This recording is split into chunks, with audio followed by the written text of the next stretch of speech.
지금부터 오늘 있었던 2024년도 한국법제연구원 연구성과보고회 KLRI 인사이트의 종합토론을 시작하도록 하겠습니다. 저는 종합토론의 사회를 맡은 한국법제연구원 부원장 이순태입니다.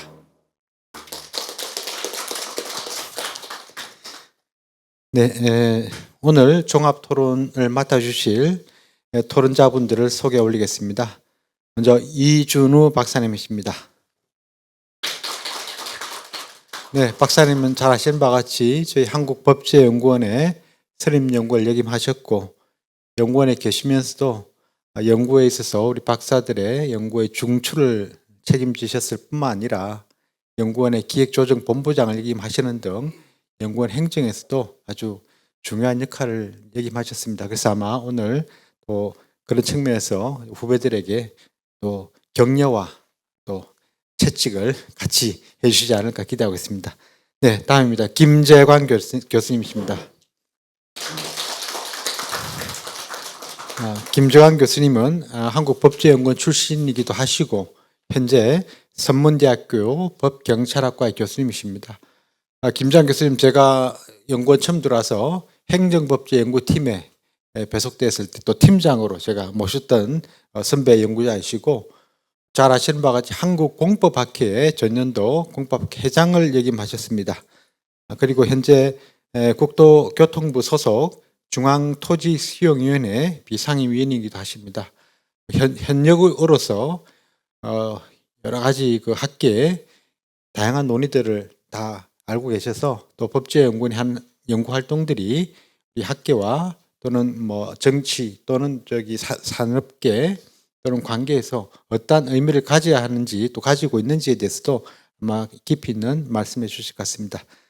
네, 다음은 정병규 국무조정실 규제혁신기획관이십니다. 네, 우리 규제기획관님께서는 국무조정실의 규제총괄과장도 하셨고 미세먼지 개선 기획단의 부단장도 역임하셨습니다. 국무조정실에서 보시는 저희 연구원의 연구 성과에 대해서 또 성과와 또 앞으로 향후에 바라는 점들에 대해서 많은 말씀해 주실 것으로 기대하고 있습니다. 다음 이준희 전자신문 정치정책부 차장님이십니다. 네, 우리 차장님께서는 환경부 기자단 간사를 역임하셨고 총리실 고용노동부 공정거래위원회 일진 출입 기자를 하고 계셨습니다. 그 외부에서 바라보는 또 연구원의 기대와 또 성과에 대해서도 좋은 말씀해 주실 것으로 기대하고 있습니다. 네, 그러면 지금부터 종합 토론을 시작하도록 하겠습니다. 순서에 따라서 이준호 박사님부터 먼저 테이프를 끊어주시죠. 항상 연구원 성과 발표할 때 보면 연구직은 하나도 없더라고요. 전 발제자들이고 그게 아쉽긴 한데 언젠가 나아지겠죠. 성과 보고회는 자체 평가, 성과 평가가 있고 연구에서 주관하는 기관 평가가 있죠. 그 일환 중에 하나로 산자 스스로 성과 보고회를 해서 나름대로 개선안을 마련하고자 하는 시스템인데, 그래서 전체적으로 보면 여전히 내부적으로 보면은 평가 기준이 있고 개인별 평가 기준이 규정으로 되어 있고, 그다음에 기관 자체 평가표에도 보면 평가 기준표가 쭉 있습니다. 있는데 점수를 따기 위한 평가도 있고 형식적인 관행적인 평가도 있고, 또 하나는 그야말로 자체 내부적으로 심도 있는 스스로를 위한 발전을 위한 평가가 있는데, 그런 관점에서 보면 오늘 성과평가는 보고회는 연구직이나 행정지원직들이 전부 다 모여서 다시 한번 되짚어보는 자리가 되는 게 바람직한 것이라고 생각합니다. 그런 점이 좀 아쉽긴 한데, 일단 전체적으로 보면 연구원이 여기 세종시로 내려온 이후부터 계속 업무량이 인원도 많이 늘었지만 연구 과제도 굉장히 많이 늘어나서 매년 보면은 저러다가 병나지 싶은 생각이 들 정도로 과제가 많이 나옵니다. 성과를 많이 내는 건 좋은데 거기에 관련해서 양과 함께 질을 담보할 수 있느냐, 그 중에 하나가 성과의 정책 반영도, 활용도가 이제 제일 문제가 되겠죠. 학문적인 기여도는 우리 법제연구원이 법 정책을 지원한다는 관점에서 본다면 그 순위가 좀 뒤로 밀린다고 볼 수가 있겠죠. 그래서 일단은 수탁 과제나 대외 활동 등을 고려할 때 가능하면은 여기 원장님이 계시니까 원래 연구 계획에 따른 정도의 연구 수행이 이루어질 수 있도록 좀 업무를 조정할 필요가 있지 않겠느냐. 기본 연구 과제 같으면 1년 계획으로 짭니다. 기본적으로. 그럼 최소한도 연구 기간이 10개월로 잡혀 있는데 거기다가 이제 수시 과제 끼어들고 수탁 과제 끼어들면 형식적인 연구 계획서밖에 되질 않습니다. 그러다 보면 중간중간에 잘라 먹어가지고 중간에 끼어들고 이거 했다가 저거 했다가 이러다 보면 아무래도 연구의 질이나 연구원들의 역량 정진에도 좀 문제가 생길 수밖에 없습니다. 그래서 그런 걸 좀 어떻게 개선하는 노력은 연구자들 자체들이 모여서 스스로 개선안을 마련하는 수밖에 없습니다. 시스템 자체를 바꾸기는 굉장히 힘든 거니까. 지금 와서 뭐 100개 넘는, 심한 경우는 200개가 넘는 수탁을 안 하겠다. 그거는 주머니가 가벼워지니까 곤란한 상황인 거고, 그 현실 속에서 그러면 지원 시스템과 연구 시스템이 융화해서 얼마만큼 효율적으로 할 거냐 하는 부분 아마 좀 고민을 해봐야 될 것 같습니다. 그런 차에서 본다면은 기본 연구 과제 같은 경우 행정기본법 성과 활용도나 반영도 측면에서 보면 행정기본법 개정에 관한 발제는 굉장히 고생을 많이 한 연구라고 봅니다. 저도 그걸 하려면 무지하게 힘든 연구 과제임에도 불구하고 그걸 기본 과제로 수행을 했다는 것 자체가 정말 강 큰 짓을 했다 싶은 생각이 듭니다. 행정기본법 만들 때는 대통령 훈령을 해가지고 기본법 제정추진위원단 원장님 그때 아마 위원장 하셨죠. 그렇게 해서 일을 거쳐가지고 전 공청회도 뭐 4번인가 5번 하고 뭐 어쨌든 대대적으로 해서 추진했던 것인데 뭐 단순히 일부 개정을 한다면은 그야 연구자가 연구원에서 하면 되긴 한데 이번 발표를 보면 또 행정 절차법까지 합쳐 통합하는 방식으로 대대적으로 또 손을 보는 거라면 이왕하는 거면 거기에 준해서 재정 절차에 준하는 형태로 하든지 아니면은 연구원에서 그만큼 더 인력이나 예산을 더 투입을 해서 법제처가 그 당시에도 주관기관이었으니까 직접 연결해서 추진했으면 직접 반영하는 길을 마련할 수 있지 않았겠느냐. 이번 발표 성과는 직접 다이렉트로 개정 안에 들어가진 않을 테니까 그런 점에서 좀 아쉽고요. 반대로 수시과제 같은 경우 현대호 박사님 한 수시과제 같은 경우는 선임연구위원이 하기에는 너무 가볍습니다. 그거 현 박사 보나마나 한 달 만에 끝냈을 거예요.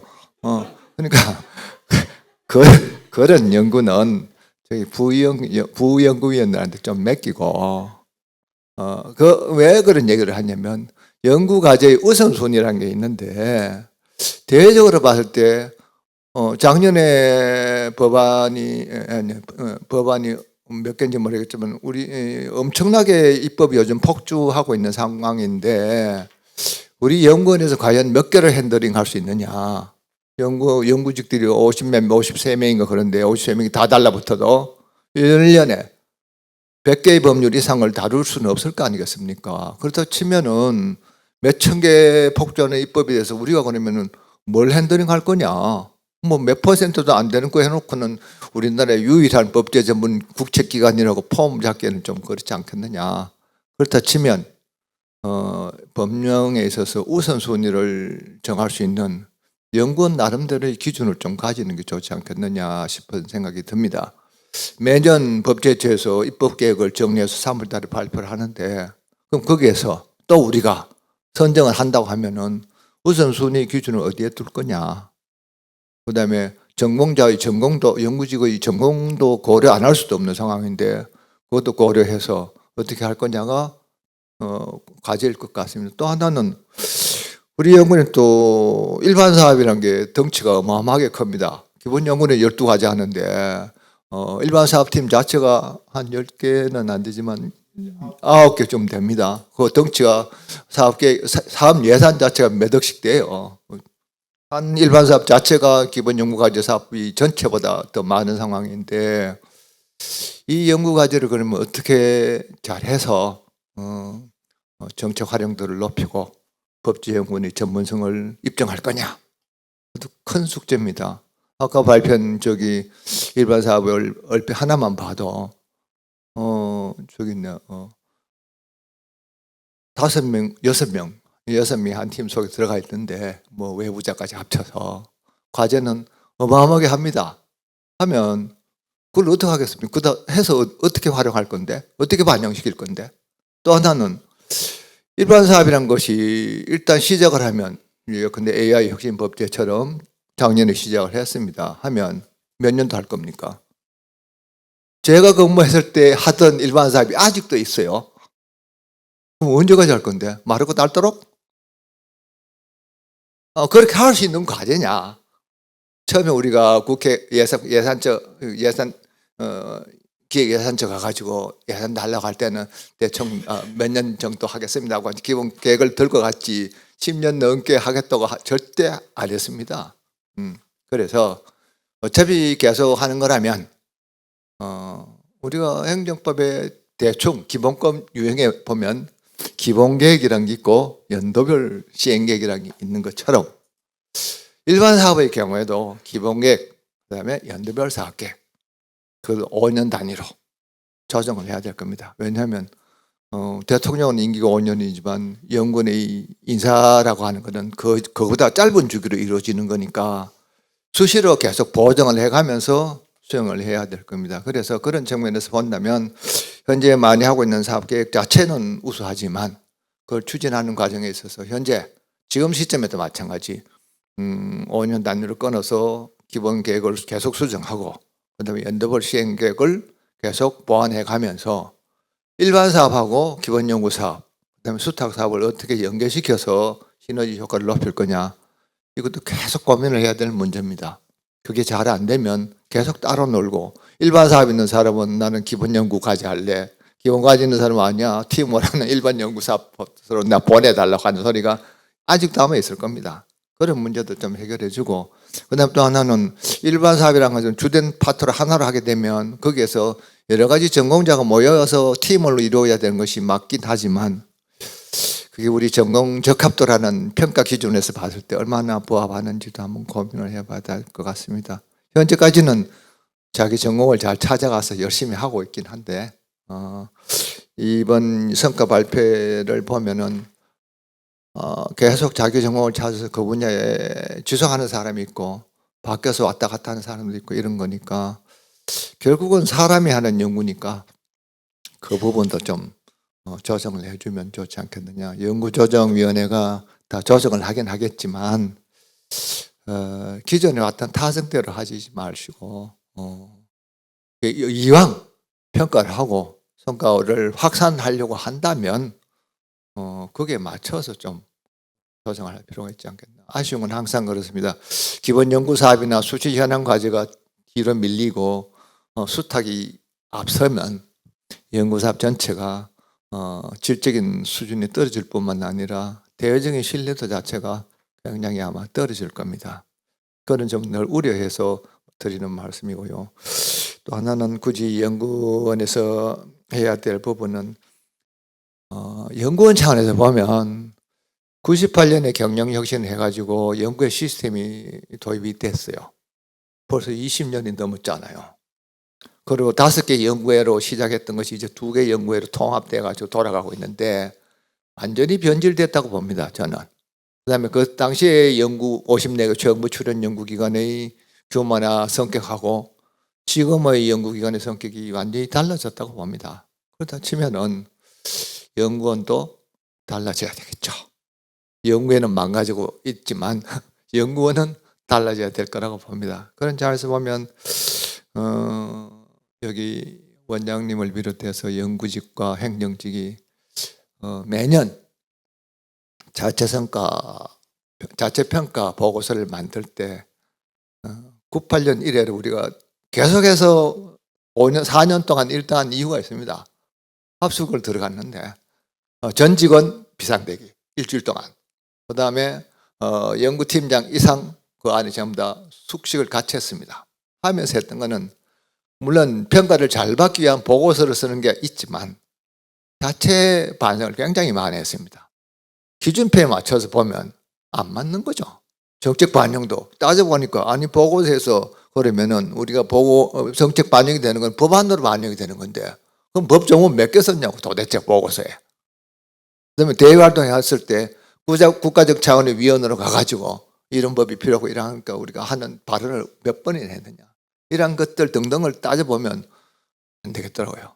그래서 국가적 평가 지표에다가 국가적 차원의 위원회 활동이라는 지표가 그래서 들어갔어요. 어설픈 위원회 가지 마라.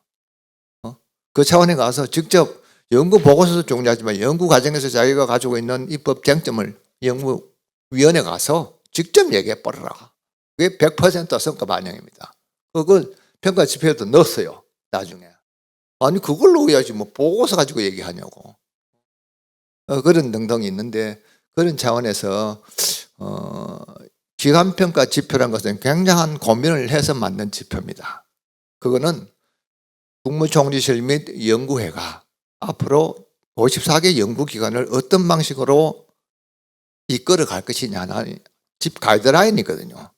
그쪽으로 계속 연구기관을 몰고 가겠다는 거였습니다.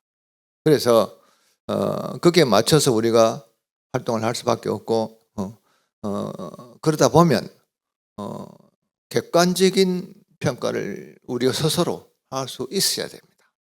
지금은 자체 심사나 자체 연구 심의를 하다 보면 아무래도 형식적인 절차에 거치기 쉽습니다.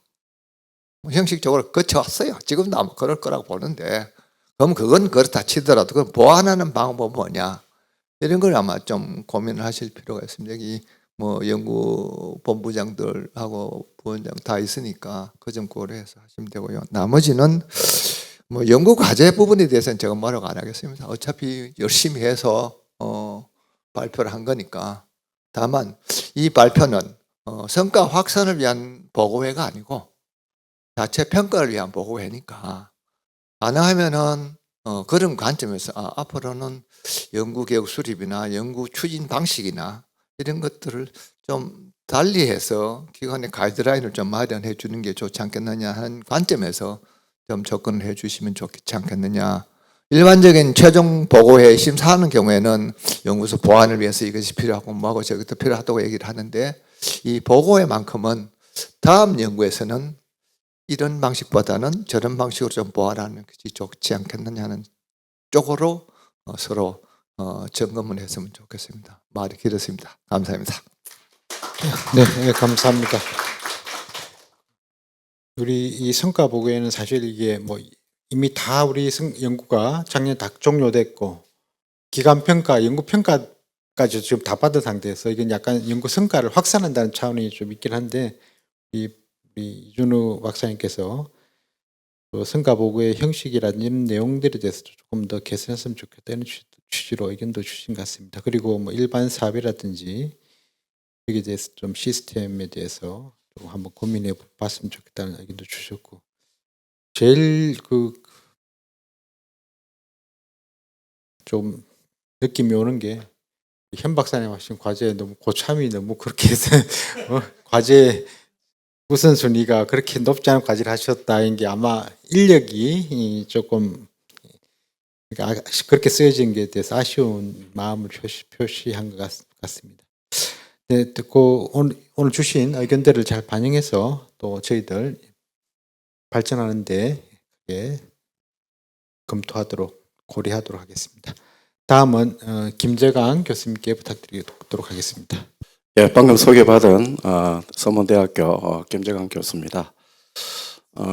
먼저 오늘 성과 발표회의 그 종합 토론자로 초청해 주신 우리 한영수 원장님께 깊은 감사를 드립니다. 그 작년에 제가 그 공법학회장으로 재임할 때 우리 원장님을 비롯한 그 우리 연구직 또 우리 행정직 여러분들이 많은 도움을 주셔가지고 제가 좀 성공적으로 그 주어진 소임을 잘 마칠 수 있었던 것 같습니다. 이 자리에 빌어서 감사를 드립니다. 오늘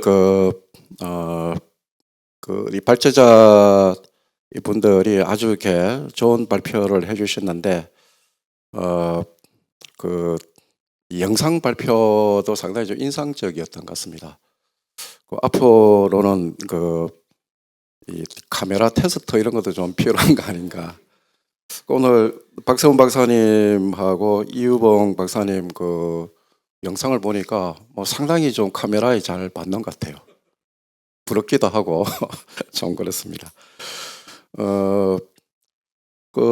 우리 법제연구원이 사실상 연구 주제를 발굴하는 노력을 상당히 많이 한다고 생각하고 제가 여기 재직할 때도 1박 2일 워크숍 가가지고 3년 뒤에 연구 과제 이런 걸 이렇게 주제를 발굴하고 상당히 좀 앞서가는 그런 노력들을 기울였는데 지금도 마찬가지 같습니다.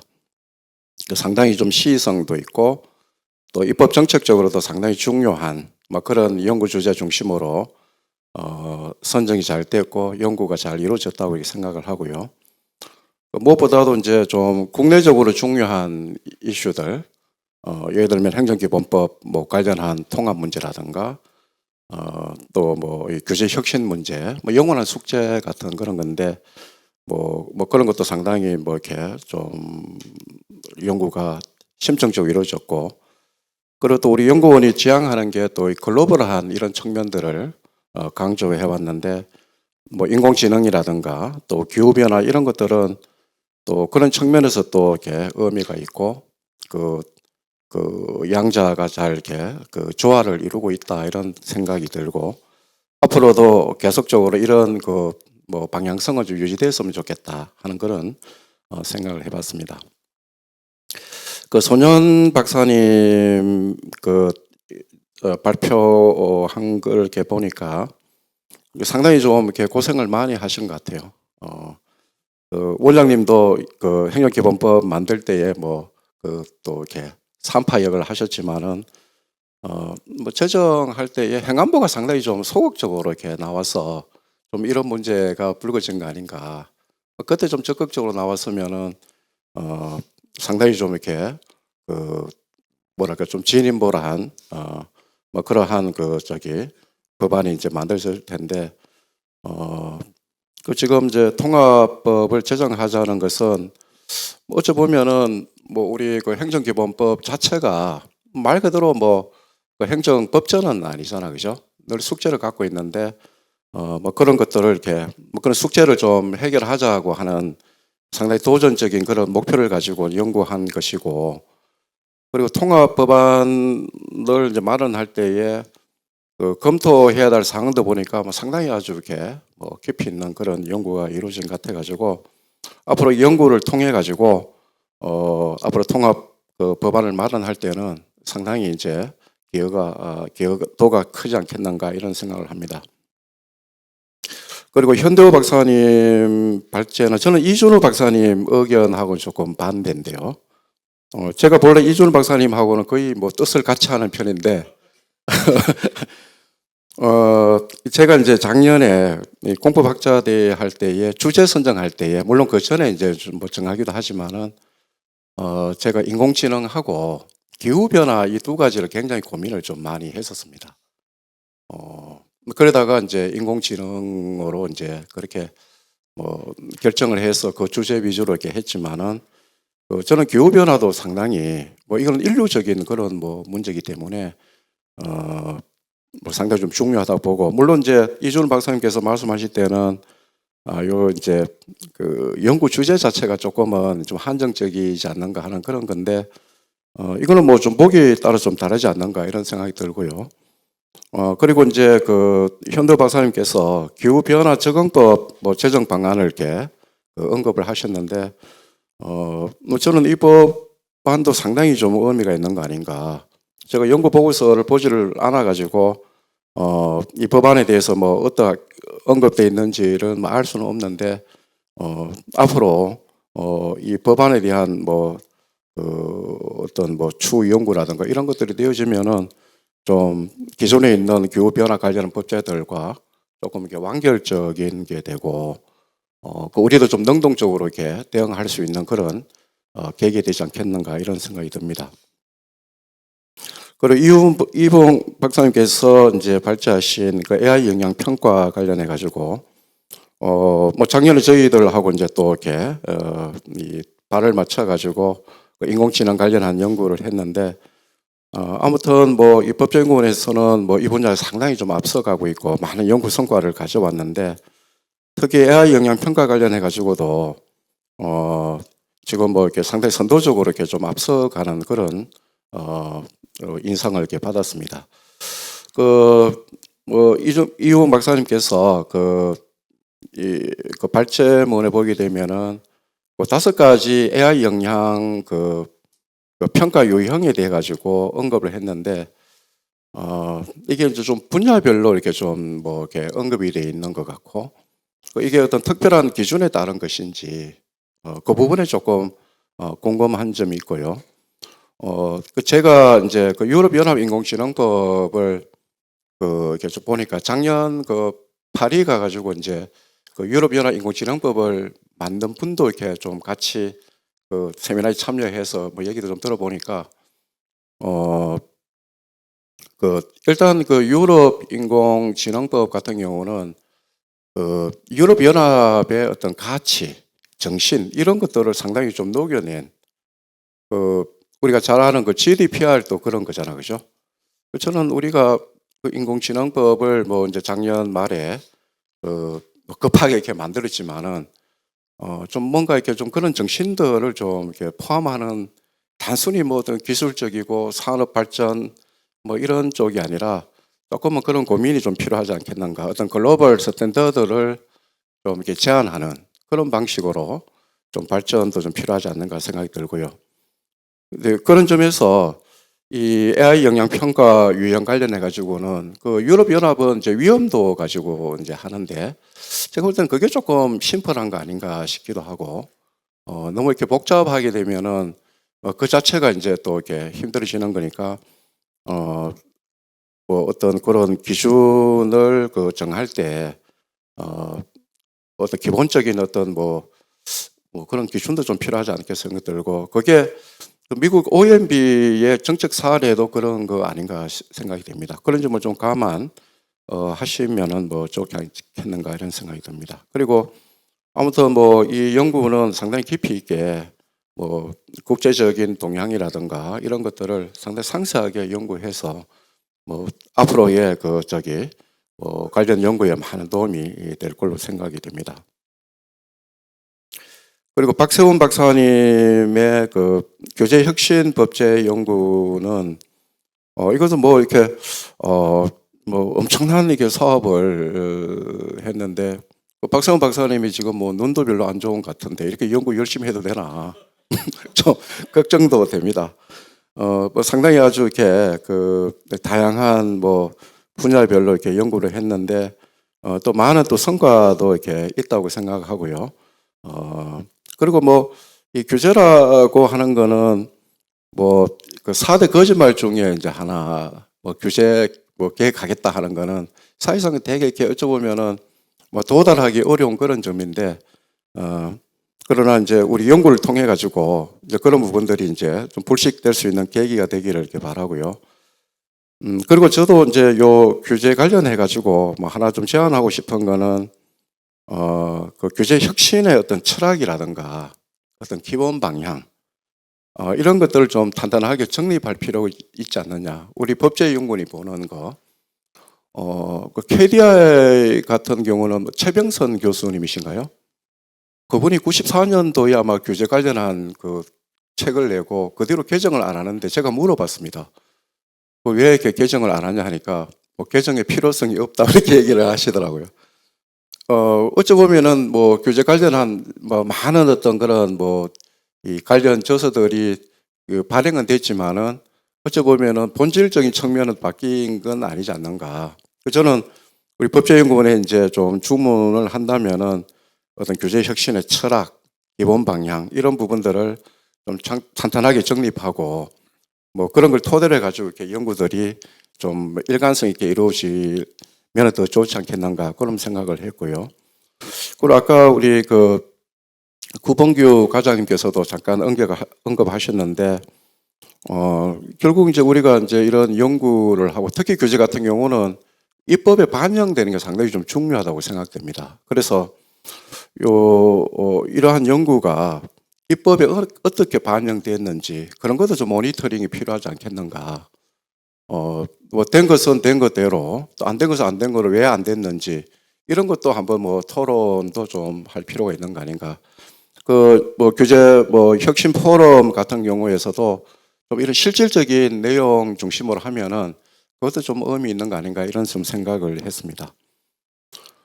그리고 차현숙 박사님의 그 자치입법 실효성 확대를 위한 그 조례입법 평가 지표 개선 연구의 경우에는 뭐 저도 충남도의회 입법평가위원회 그 위원으로 이렇게 참여해서 우리 차현숙 박사님이 이제 그 충남도의회 조례에 대한 입법평가할 때 뭐 같이 이제 뭐 회의를 같이 하는데 그거 할 때마다 상당히 좀 자부심 느낍니다. 우리 그 법제연구원이 대한민국의 이 조례를 다 이렇게 다 핸들링을 하고 있다는 거. 그리고 그 수준을 상당히 조례가 전에는 상당히 좀 이렇게 그렇게 뭐 이 수준이 높지 않았는데 아마 이걸 우리가 뭐 지표 개발하고 그걸 통해 가지고 하면서 상당히 좀 수준이 높아진 거 아닌가. 뭐 이런 그 생각을 할 때 상당히 좀 자부심도 많이 느끼고 있습니다. 그리고 김윤정 박사님 그 과제는 제가 뭐 이 공정거래법 쪽은 잘 모르는데요. 아까 그 CP 평가제도 그 어떤 현실적인 문제점이라든가 또 아주 적극적으로 어떤 개선 방안을 도출해서 제시한 거는 또 이렇게 입법에 반영하고 이런 모습들은 상당히 좀 인상 깊게 좀 느꼈습니다.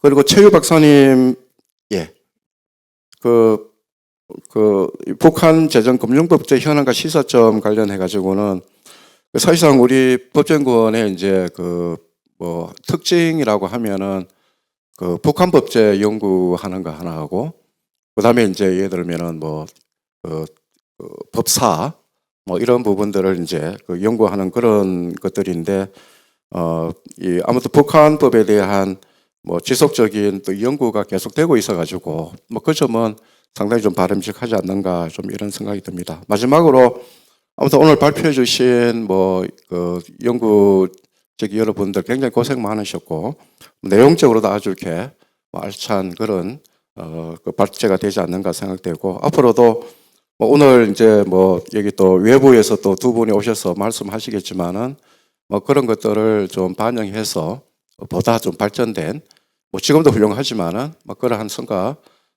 그 발표회가 되기를 기대하면서 토론에 가름하겠습니다. 감사합니다. 네, 감사합니다. 여러 가지 의견도 주셨는데 제안하신 것 규제 혁신의 철학이라든지 기본 방향에 대한 법제연구원 입장을 좀 정리해서 단행본이나 보고서로 출간했으면 좋겠다는 제안도 주셨는데 진지하게 원장님하고 상의해서 검토해 보도록 하겠습니다. 네, 다음 우리 정병규 규제혁신 기획관님께 부탁드리고자 합니다. 한 10분 정도 하실 수 있으면 조금 시간 얼마 안 남아가지고요. 저는 사실은 법제연에 대해서 그 최대 이용자 중에 한 사람입니다. 그래서 사실 우리가 이제 잘못된 그러니까 부당한 규제 법규를 찾아낼 때도 법제연 도움을 많이 받았고 또는 아니면은 법을 만들어낼 때 신규로 이제 법적 대안을 만들 때 법제연의 박사님들하고 붙어서 같이 일을 많이 했어요. 왜냐하면 다른 분들하고 이 일을 하면은 좀 구체적인 산물을 내는데 한계가 있었다라고 생각합니다. 그래서 뭐 어디 교수님들도 계시고 뭐 아니면은 뭐 이렇게 다른 우리가 알게 되는 이런 분들 많은 비판하는 분들은 많은데 대안까지 낼 수 있는 분들은 잘 없어요. 그리고 대안이라는 것이 뭐 하늘에서 뚝 떨어지듯이 만들면 안 되고 뭔가 기존 법규 체계 내에서 여러 가지를 고민해서 만들어야 되는 일인데 그런 부분에서 저는 실무적으로 많이 도움을 받았고 그래서 많이 감사드립니다. 그래서 오늘 근데 이 자리가 제가 어떤 역할을 하는 건가는 잘 모르겠어요. 그리고 법제연이 이 부분에 대해서 굉장히 많은 연구를 하고 있기 때문에 종합적인 어떤 제가 뭐 평가를 한다는 것은 좀 제 역량을 벗어나는 것 같고 제가 현재 담당하는 업무가 규제 혁신 쪽이니까 그것도 뭐 규제도 원체 분야가 많은데 제가 지금 하고 있는 건 신산업 규제에 한정해서 아주 제한된 범위 내에서 이제 토론을 좀 했으면 좋겠습니다. 그래서 예를 들어서 오늘 참 많이 배웠는데 제가 특히 아까 AI에서 굉장히 감동을 받았어요. 그러니까 굉장히 다들 알고 있고 막연하게 뭔가 해야 된다라고 얘기하는데 구체적으로 규제 쟁점이 뭐지? 라는 체계적인 사고를 갖기는 쉽지 않았는데 오늘 발표하신 분 얘기와 그다음에 토론자들의 어떤 보안 요구사항 말씀을 들으면서 이런 것들을 하면 되겠다라는 감을 좀 배웠다고 말씀드리고요. 그리고 지금 저희가 하는 실무적으로 필요한 것은 이겁니다. 아까 뭐 다시 모두로 돌아가면 일단 문제 있다는 것에 대해서 비판하고 그 대신에 구체적인 대안을 제시해 달라. 요건데 이 특히나 두 번째 게 저는 관심이 많고요. 그런데 그 영역에서 보면은 우리나라에 뭐 법제연을 제외하고는 싱크탱크가 너무 없다라는 생각을 합니다. 그리고 뭐 저희가 대학 교수님들에게 연구 영역도 많이 맡겨보지만 구체적인 게 안 나와요, 잘. 그런 부분이 있었다 생각하고 법제연이 그런 걸 좀 더 강화해 줬으면 좋겠다.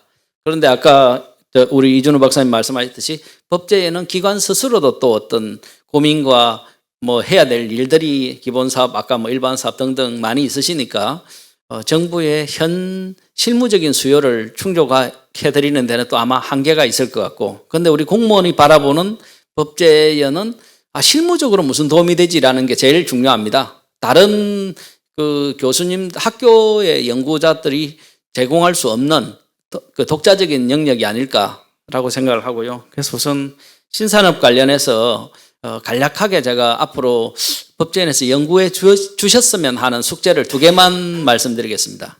첫 번째는 이제 그 정부 내에서는 신산업에 대한 아까 뭐 AI 제가 잘 모르겠다고 말씀드렸지만 정부는 잘 모르지만 그동안 2가지 방법으로 어떤 그 새로운 제도를 구상을 해왔습니다. 첫 번째가 각 부처 보고 로드맵 만들어 봐라. 어떤 법규나 이런 것들이 고쳐져야 되고 만들어져야 되느냐. 그래서 로드맵을 요구해가지고 만들었습니다. 물론 뭐 연구자들의 참여도 있었겠죠. 두 번째는 규제 샌드박스입니다. 기존 법규에 뭐를 예외를 주면 되겠느냐. 그런데 궁극적인 목적은 로드맵이든 샌드박스든 뭔가 새로운 그 신산업에 맞는 법 체계를 형성하는 것인데 한계가 있습니다. 그러니까 막연히 눈에 보이는 것 거슬린다고 기업들이 주장하는 얘기들을 가지고 토대로 만드는 것이라서 체계성도 부족하고 더군다나 기술에 어마어마하게 빨리 변하고 발전하고 적어도 또 신기술이라고 말한 게 몇 년 뒤에는 그 기술도 잘못된 길이었다라는 것도 지금 입증되고 있습니다. 특히 AI 분야에서는. 그래서 섣불리 규제를 막 만들기도 어렵고 굉장히 이게 어렵습니다. 그래서 저희가 지금 이제 뭐 소위 규제학자들이 얘기하거나 이런 분들이 얘기하는 게 뭐냐면 뭐 원칙 중심의 규제를 하자 아니면 뭐 사전 허용 그 후 규제 뭐 이런 원론적인 얘기선에 멈춰 있어요. 근데 그거는 법을 잘 모르는 그리고 법 집행에 대해서 이해도가 떨어지는 분들이 말을 하는 거라고 생각해요. 그래서 뭐 감히 제가 말씀드리자면 뭐 아까 뭐 최모 교수님의 뭐 원전 바이블 말씀하셨지만 저는 굉장히 현실감이 떨어지는 주장이라고 생각하거든요. 그러면 그거를 구현을 해봐라. 법 조문으로 원칙 중심 규제 법제를 한번 내놔봐라. 또는 아니면 후 규제 방식이 집행 가능하고 적용 가능한 안을 만들어봐라고 하면 아직 아무도 내놓지 못했다. 그래서 법제연이 그런 것을 좀 구체적으로 내줄 수 있었으면 좋겠다는 게 첫 번째 부탁 말씀이고요. 두 번째 말 부탁드리고 싶은 건 여기 이제 발제문에는 없는 얘기인데 지금 제가 제일 크게 고민하고 있는 것이 규제 샌드박스와 관련돼서 수많은 그 부작용이 나오고 있습니다.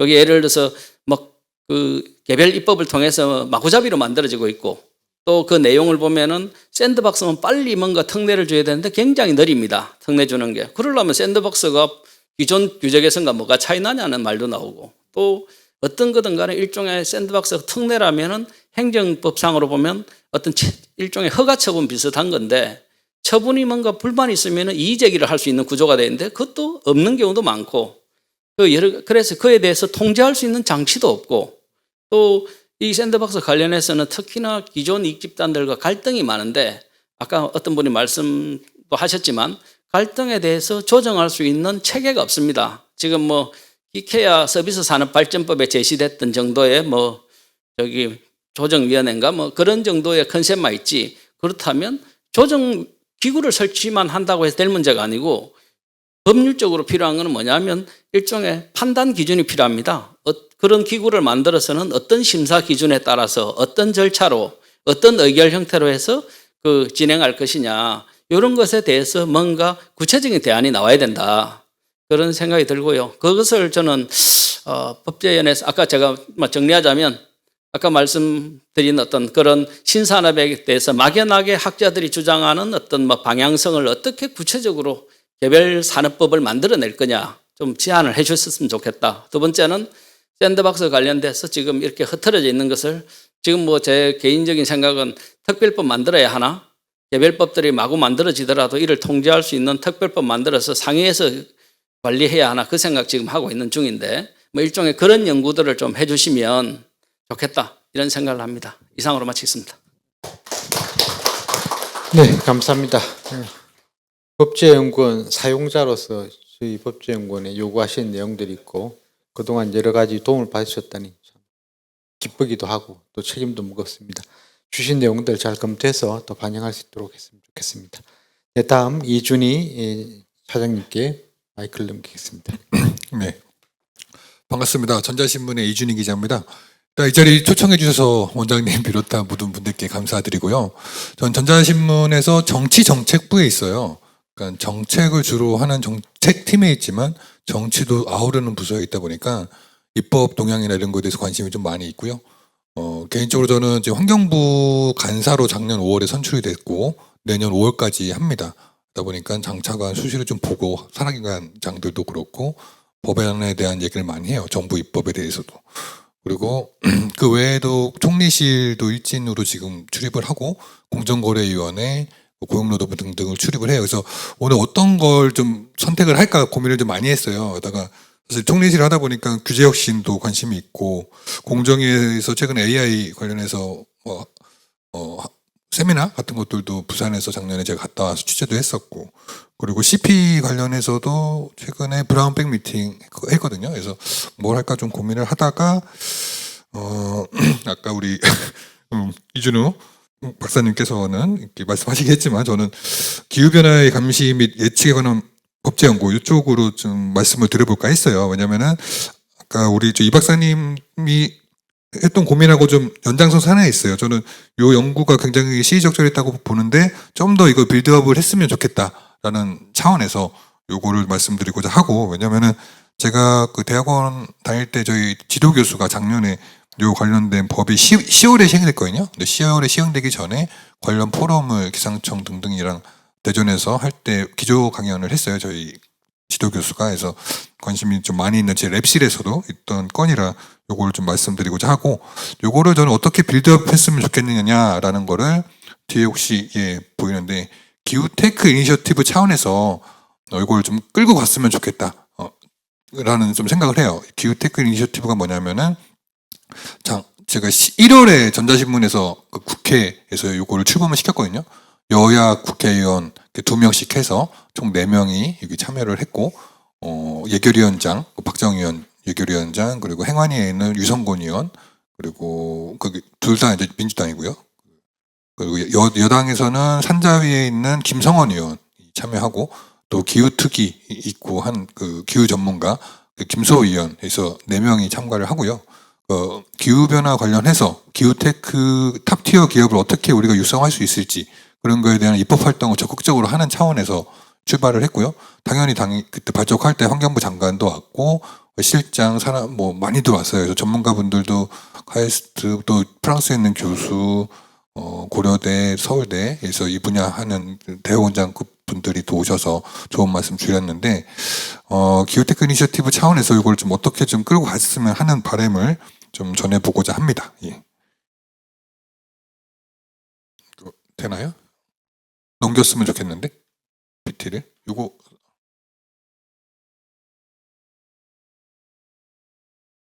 이걸 넘겼으면 좋겠는데 됩니다. 예, 먼저 기후변화 예측 감시법 시행 및 과제 그거에 대해서 좀 짧게 언급을 하고, 그리고 인공지능 오늘 얘기가 많이 나왔잖아요. 이거 인공지능 시대의 기후테크 전략을 우리가 어떻게 갔으면 좋겠는지, 그리고 최근에 파리 협정 재탈퇴를 트럼프가 했잖아요. 그 과정에서 우리가 기후테크 기후 패권 전략을 어떻게 가져갔으면 하는지에 대해서 설명을 하겠습니다. 예. 보면은 그 현행법 그 개정안에서 가장 달라지는 게 국민의 생명과 재산에 대한 보호하는 쪽으로 이번 개정안이 바뀌었어요. 기후변화 감시 예측에 관해서. 그러면 생명과 재산을 어떻게 보호할 것이냐에 좀 집중을 했는데, 기후 데이터에 대해서 강조를 많이 했어요. 지난번에 저희 지도교수 또한 그때 발표를 할 때 앞으로 기후 데이터를 어떻게 이거를 그러면 가공을 해서 할 것인지에 대한 그 중에 사례로 보험 요율을 기후 데이터만 잘 이용해도 효율적으로 책정할 수 있다라는 게 있거든요. 환경부가 올해 안에 그 탄노기 심의 거쳐서 2026, 2035 제4차 국가 기후위기 적응 대책을 확정을 할 거예요. 그 안에 들어가 있는 게 워낙 저희가 가뭄하고 홍수 이런 것들 때문에 인플레이션이 심하잖아요. 그래서 그렇게 됐을 때, 그리고 농사가 좀 망했을 때 어떻게 이거를 지원할 것이냐, 그런 기후보험 상품을 연내에 개발하겠다는 게 이 안에 담길 건데, 환경부가 좀 만든다고 하는데 이미 일부는 이걸 하고 있어요. 그래서 작년에부터 하고 있고, 보험 프리미엄을 좀 만들어내고 있고, 그 보험료가 그 홍수 빈도에 따라서 차등 적용이 되고 있어요. 그래서 이런 것들을 좀 참고해서 수자원공사가 물 관련 인공위성을 쏜다고 하는데, 그런 것들을 잘 활용을 해서 기후 데이터를 좀 분석을 해서 이런 보험료율을 좀 개정하는 그런 모델을 만들면 어떨까 이런 생각을 좀 했고요. 그리고 롤루CF라고 탄소 흡수율을, 그러니까 수비나 이런 데서 얼마나 탄소 흡수를 하는지를 모델링을 하고 그걸 통해서 크레딧을 만들어내는 거를 최근에 취임한 국립생태원장이 좀 관심이 있어서 하더라고요. 그게 만약에 좀 만들어진다면은 그게 연내에 나오는 그 2035 NDC 거기에 이걸 좀 활용할 수 있을 거라고 생각을 하고, TNFD라는 거는 기업들도 생물 다양성에 대해서 의무적으로 뭐 하자는 거거든요. 이런 것들이 앞으로 좀 법제화될 가능성이 있는데, 그럴 때 또 이런 것들이 좀 활용될 수 있지 않을까 생각을 합니다. 그리고 얼마 전에 기후특위가 국회에서 재출범했어요. 기후특위 관심 있는 분들이 좀 있는데, 여러 가지를 21대랑 다르게 가져가는데, 특히 탄소중립기본법 이런 심사 의결 권한이 생겨요. 그래서 요거에 참여하는 의원하고 제가 얼마 전에 통화를 했는데, 뭐에 가장 관심이 있냐 했더니 NDC가 지난 정부에서 공개가 됐는데 전문가들이 보기에 굉장히 그 근거 자료가 빈약했다라는 얘기가 좀 계속 지적이 됐거든요. 그래서 2035 NDC를 만들어낼 때에는 좀 기후 데이터를 대중에게 최대한 공개할 수 있도록 하는 것이 관건이 되지 않을까, 그런 좀 지적이 있었습니다. 그래서 그 인공지능 시대잖아요. 저희가 인공지능은 사실 국가적으로 굉장히 중요하고, 그 과정에서 우리가 기후테크, 그러니까 기후변화 관련한 기업을 어떻게 육성할 거냐라는 건데, 인공지능은 보면은 가장 관건이 엄청난 열을 낸다는 거거든요. 열을 최대한 쿨링하는 게 관건이에요. 근데 강원도에 수열 에너지 그 클러스터가 들어설 건데, 저는 이거 좀 주목을 하고 있어요. 소양강댐 근처인데, 마이크로소프트가 왜 북해에다가 데이터 센터 풍덩 담궈가지고 계속 시키면서 하잖아요. 그게 에너지 효율을 굉장히 높이는데, 그런 개념으로 이걸 한다는 거예요. 그래서 환경부 기자들하고 팸 투어를 현장 취재를 이거 어느 정도 가시화되면 갈 생각하고 있는데, 저희 그 교수도 그런 얘기를 하더라고요. 그 관건은 아까도 제가 데이터를 계속 강조를 했는데, 도대체 원자력인지 태양광인지 풍력인지 석탄 화력인지 에너지 원별로 정확한 탄소 배출량을 산정하는 게 굉장히 중요하다. 그런 것들을 좀 만들어내야 된다는 얘기가 있었고, 그리고 한국 같은 경우는 여기도 연구 많이 하시는데 대학마다도 연구실이 있잖아요. 연구실이 보면 코어 데이터 세트를 갖고 있어요. 맨날 손에 쥐고 있으려고 하는 게 있는데 뭐 보안 등의 이유 같긴 한데 그런 것들을 좀 결국에는 이제 데이터가 엄청 많아지면은 가지고 있을 수가 없게 되거든요. 그런 경우에 뭐 아마존 웹 서비스나 이런 데 올릴 수도 있지만 굉장히 이게 불가능해요. 너무 크기 때문에. 그런 경우 일본이나 미국에서는 이미 공유 데이터 센터를 쓰고 있어요. 그래서 그런 것들을 한국에도 좀 도입을 하는 게 좋지 않을까라는 좀 제안이 있었습니다. 그리고 이거는 제가 어제 쓴 기사예요. 어제 국회에서 기후솔루션이 주최한 행사 취재했고 기사를 썼는데 제목을 제가 기후 패권 전쟁 중국이 무탄소 전환 압도하고 미국은 뒷걸음질 치고 있다 이렇게 뽑았는데 자료 보면 블룸버그 전문가가 어제 발표를 했는데 작년에 그 중국이 에너지 전환 부분에서 쓴 돈이 8,164억 달러고 미국이 2위인데 2배 이상 훨씬 많아요. 한국은 10위권에도 못 들어가고 한 270억 달러인데 중국이 3.3% 정도 수준이거든요. 중국이 BRD 이런 거 보면은 엄청 경쟁력이 좋잖아요. 해상폭력 이런 것도 굉장히 잘하고 한국이 굉장히 좀 뒤처져 있다라는 걸 다시 한번 좀 지적을 했고 이 상황에서 미국은 오히려 파리 협정 재탈퇴를 선언하면서 더 이제 후방으로 좀 밀리는 분위기예요. 그래서 한국이 그러면은 미국이 안 하니까 우리도 안 할 거냐 아니면 기후 패권을 쥐기 위해서 좀 노력을 할 거냐라는 좀 결정을 해야 되는 상황입니다. 이제 마지막 페이지인데 한 2분 남았거든요. 트럼프가 얼마 전에 서명했잖아요. 그래서 미국이 역주행하고 있다는 건 누구나 알고 있어요. 그래서 하지만 우리가 한국이 사실 후발주자거든요. 아까 말씀드렸지만 에너지 전환 부분에서 한국은 너무 뒤처져 있어요. 작년만 봐도. 근데 우리가 후발주자이지만 미국이 역주행하는 거는 캐치업할 수 있는 좋은 기회가 아니냐라는 생각을 해요. 그래서 아까 우리 기후변화 감시 및 예측에 관한 법제연구 이것도 굉장히 지역적으로 보일 수 있지만 좀 큰 틀에서 이거 관련된 기후 솔루션, 기후 테크 이런 것들을 육성할 수 있는 그러한 좀 테스트 베드가 되는 그러한 쪽으로 전개가 됐으면 하는 바람이 좀 있어요. 그래서 저가 주목하는 게 하반기 11월에 브라질에서 캅 기후변화 당사국총회 30회 회의가 열리는데 기자단을 한 5개 정도 매체는 저 포함해서 갔다 올까 해요. 가려고 하는 이유가 브라질 룰라 대통령이 아시다시피 뭐 리우 선언 그래서 환경이나 기후변화 이쪽에서는 약간 글로벌하게 락스타 같은 인지도가 있어요. 그래서 아마 룰라 대통령이 굉장히 크게 요구를 하려고 할 건데 그때 그럼 한국은 미국이 불참을 하던가 파리 협정 재탈퇴를 했으니까 그럴 수도 있지만 뭐 일론 머스크는 또 올 수도 있고 묘한 분위기에서 이게 열릴 거예요. 그래서 중국이나 유럽은 더 이쪽으로 가자고 할 거고 그럼 한국은 이제 새 정부가 들어설 건데 캅30에서 어떠한 국제 무대에서 G20 차원에서 할 거냐 스탠스를 취할 거냐 굉장히 중요할 것 같고 그래서 언론 차원에서도 좀 주목을 해야 되는 그런 이벤트가 올 거라고 생각을 합니다. 예, 이 정도로 외부자 또 언론의 시각에서 작년도 성과에 대해서 그 정도로 좀 발표하는 걸로 가름하겠습니다. 예. 네, 감사합니다. 우리 현 박사님 기후변화 감시 예측법에 대한 코멘트 플러스 현황이라든지 동향에 대해 소개해 주셨고 인공지능 시대의 기후 테크라든지 미국 파리 협정 재탈퇴와 기후 패권 전략에 관한 내용도 소개해 주셨습니다.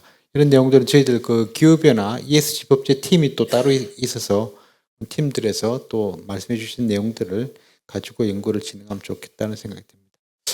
이상으로 이제 지정돼 있던 종합 토론자들의 토론을 다 들었는데 혹시 토론하시면서 빠뜨리거나 조금 더 보충하실 내용이 있으세요? 그럼 이 박사님 한 말씀 하시고 네. AI 법제가 처음 시작했다고 그러니까 우리 연구원이 대부분 공법학자 중심으로 연구가 이루어지고 있는데 AI의 경우에는 민사법 쪽에서 보면은 책임법제, 위험성의 문제는 책임법제로 갑니다. 그래서 AI가 독립된 물건은 아닌데 시스템 프로그래밍이기 때문에 적용되는 법령은 현대호 박사가 더 잘할 겁니다.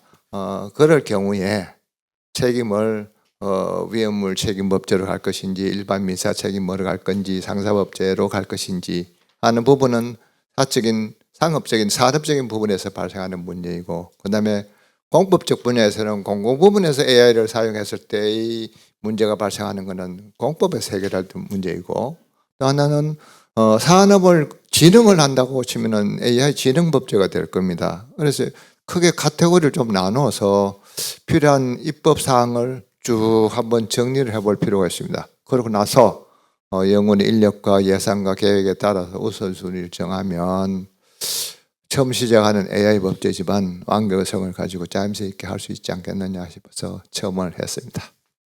네, 감사합니다. AI 법제 사업에 대한 내용도 첨언을 해주셨던 것 같습니다. 자, 그러면 토론자들 다 토론하셔서 이것으로 종합 토론을 마치고자 합니다. 긴 시간 함께 해주신 내빈 여러분들께 진심으로 감사드립니다. 마지막으로 우리 이 성과 보고회를 주최해 주신 우리 한영수 원장님으로부터 마무리 말씀 듣도록 하겠습니다. 이게 뭐 부원장께서 주최를 제가 했다고 말씀하시는데 그것은 사실과 다르고 우리 연구원이 주최를 한 것 같습니다. 앞서 오늘 귀한 시간 내주신 외부 외빈들께 제가 감사 말씀 드렸지만은 다시 한번 우리 이준우 박사님, 또 김재광 교수님, 정병규 국장님, 또 이준희 차장님 비롯해서 마지막까지 시간 내주시고 또 토론을 통해서 저도 미처 생각지 못했던 그런 부분들 중요한 말씀을 해주셔가지고 제가 메모를 잘 했습니다. 해서 다시 한번 저희들 부수장들하고 이 부분 깊이 있게 논의해서 좀 더 발전된 모습을 내년에는 보여드릴 수 있도록 하겠다는 약속의 말씀을 드립니다. 또 오늘 끝까지 이 자리 지켜주신 모든 우리 직원들 감사드리고 백옥선 교수님 또 김병기 교수님 끝까지 자리 지켜주셔서 감사드립니다. 지금 토론을 통해서 말씀 주신 것에 대해서 우리 부원장께서 이미 사회를 보시면서 연구원의 입장을 말씀해 주셨지만 우리 이준우 박사님께서는 오랫동안 우리 연구원을 이끌어 오셨던 분으로서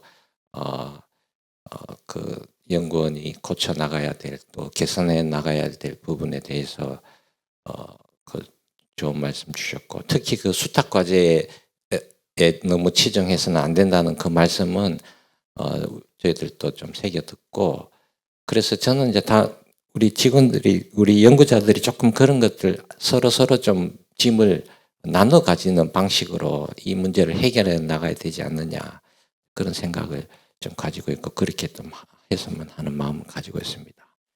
김재관 교수님께서 말씀 주로 이제 칭찬의 말씀을 많이 해주셨는데 또 한 가지 제안해 주신 게 교재 개혁과 관련된 철학이라든가 또 기본 방향에 대해서 우리 연구원이 좀 더 고민이 필요하다는 말씀도 저희들이 또 시간을 두고 고민을 해 나가도록 하겠습니다. 정병규 국장님께서는 아무래도 이 규제뿐만 아니라 정부의 모든 정책을 총괄 조정하는 기관에 계시기 때문에 확실히 이 보시는 시각이라든가 이런 부분들이 저희들한테 우리가 이제 조만간 다시 또 내년 이후에 연구 주제를 논의하는 자리가 시작이 되는데 그때 중요한 참고가 될 것이라고 생각을 하고 또 앞으로 또 우리 국무조정실하고 보다 긴밀하게 저희들이 같이 일하기를 바라고 그렇게 되는 과정에서 우리 국장님의 많은 도움을 부탁드리도록 하겠습니다. 우리 이준희 차장님께서는 저는 이제 오늘 이 패널들을 보시면은 우리 학계와 연구계 대표하시는 이 두 분 박사님과 또 우리 연구원 사용자 측에서 국무조정실 어떻게 보면은 우리 이준희 차장님을 이렇게 모신 것은 일반 국민의 시각 또 언론의 시각에서 우리 연구원의 성과를 어떻게 보시는지에 대해서 좀 궁금했던 거 아닌가 생각은 드는데 의외로 또 이 기후 문제에 관해 가지고 매우 전문적인 토론을 해주셔가지고 오히려 그 뭐랄까요, 우리가 하나의 중요한 그 연구 과제에 대해서 인사이트를 받는 그런 그 토론을 해주신 것 같습니다. 기후테크 문제 관련해서도 우리가 지금 마지막에 언급하신 것처럼 트럼프 정부 이후에 전 세계적인 기후에 대한 그 각국의 그 포지션이 어떻게 될지 굉장히 그 주목이 되는 상황에서 이러한 시기를 오히려 우리가 녹색 기술이라든가 또 녹색 성장이라는 관점에서 우리가 한 걸음 더 도약하는 그런 또 계기를 삼을 수 있겠다는 그 말씀은 저도 아주 굉장히 새겨들어야 될 부분이 아닌가 싶습니다. 예, 저도 좀 말씀 길어졌는데 다시 한번 오늘 그 우리 성과 보고에 참석해 주신 모든 분들께 깊은 감사의 말씀을 드리고 오늘 연구 그 성과 보고에 준비해 주신 우리 모든 직원들에게 다시 한번 감사드립니다. 감사합니다. 네, 감사합니다. 네, 이상으로 2024년 한국법제연구원 연구성과 보고의 KLR라 인사이트가 모두 마무리됐습니다. 행사 서두에 기념 촬영을 하였습니다만 모시기 힘든 분들이 많이 참석한 만큼 오늘을 기억하고자 한 번 더 기념 촬영을 하고자 합니다. 참석하신 분들은 단상으로 올라와 주시면 감사하겠습니다.